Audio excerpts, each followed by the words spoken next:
As an Android user, I'm extremely jealous of how the iPhone 17 Pro is built. However,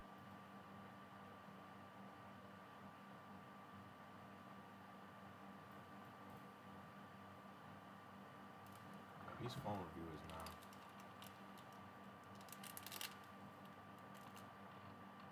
now. Apple forgot to do one really important thing. They ignored an international standard, and it's going to haunt every single person who buys this phone. And there's no way to fix it. The colorful exterior aluminum oxide anodized layer on the iPhone is a level 9 on most scale of hardness. Second in hardness only to diamonds, which are level 10. We'll talk more about this in a second, but in order to achieve that durable oxide layer, the bare aluminum frame is dipped into an acidic electrolyte bath and then electrified. It's a really cool process to watch and happens very quickly. However, the sharp corners, like the ones you see here on the iPhone 17 Pro camera plateau, are the literal Achilles heel of anodizing. It's the weakest point of the coating, since there's not enough substrate or aluminum at that sharp corner to securely hold the top aluminum oxide in place. And Apple went and made the literal sharpest cliff possible here on the iPhone 17 Pro. For some reason, Apple didn't add a chamfer, fillet, or radius around the camera plateau, and I think it was intentional, so it looks cooler. But that decision to look cool out of the box is going to plague everyone who owns this phone down the road, and I'll show you physically what I mean. I do still have a buy a big knife, get a little jerry-rig knife free deal going to the end of the month. Just add them both to your cart at the same time and the discount is automatic. But let's not get distracted. Jumping in to get a closer look with the digital microscope, this thing is so fun, we can first scope into the leaf of the Apple logo.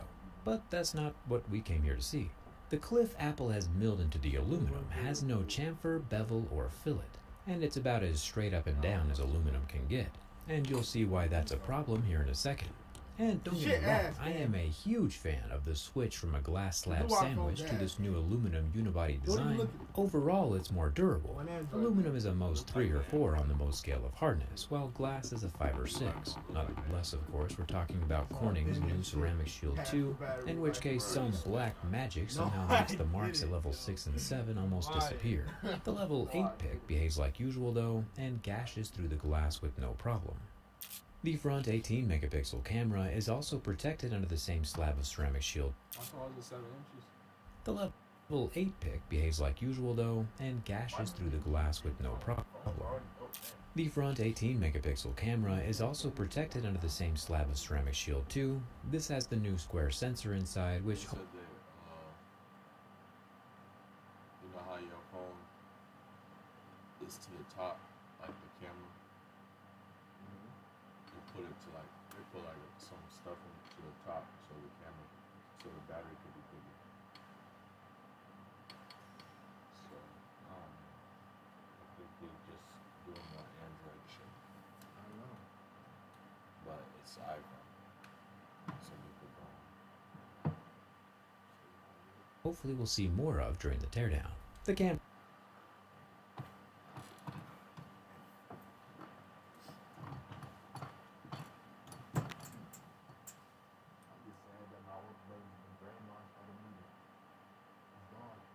sits just below the razor-thin earpiece slit, and part of me is curious if just rubbing the Pro on a table is enough to snap those corners off of the camera plateau. I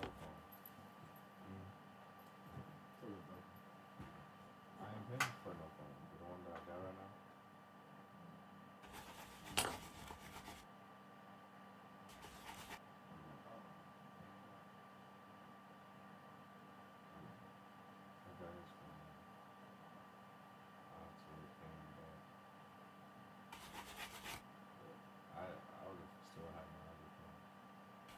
But nope.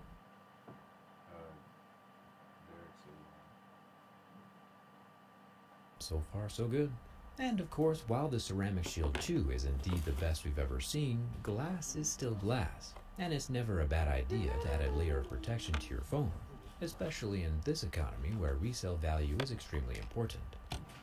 The Prism Glass from my channel sponsor D-Brand has a foolproof installation procedure with its own applicator. placing the clear protective slab of glass perfectly in place every time.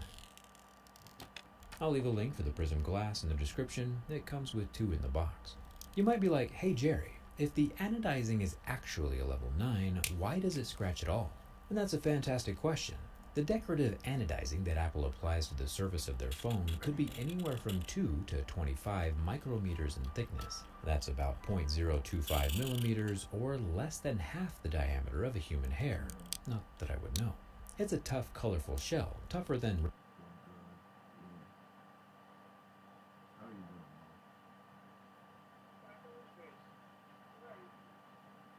man? You about to go out?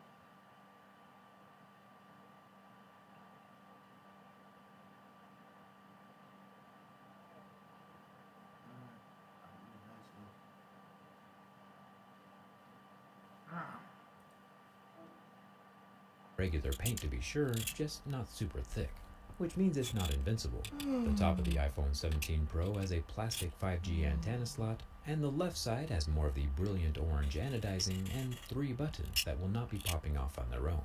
The bottom of the 17 Pro has its USB-C port that can charge to 50% in about 20 minutes, as well as the lower stereo loudspeaker, which the new iPhone Air does not have.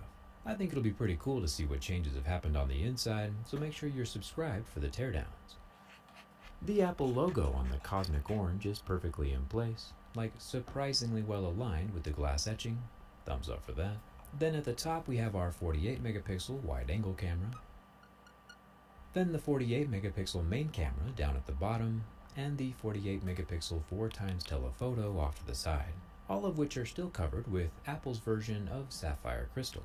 You can see the lenses registering on my diamond tester, while my Casio F91W does not. The single LED flash has a plastic diffuser, and then whatever laser focus thing this is on the other corner is protected with glass. While we're up here, it's time to see if I'm correct about that edge being fragile. Let's say you have your phone in the same pocket as a coin. Pretty normal everyday situation. The exterior level 9 anodizing layer is able to withstand any abrasion from that coin, except for on the sharp corner of the camera plateau.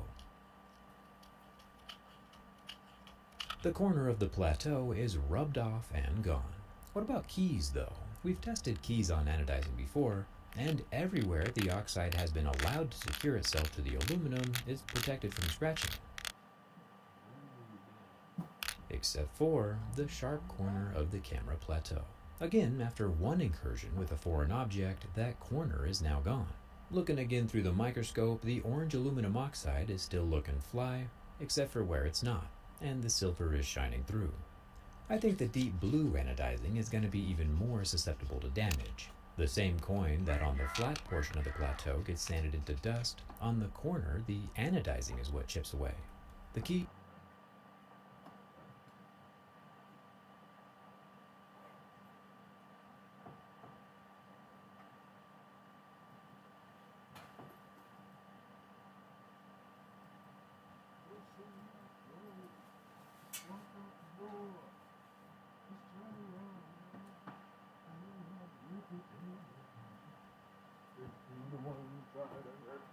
Getting good at boxing is actually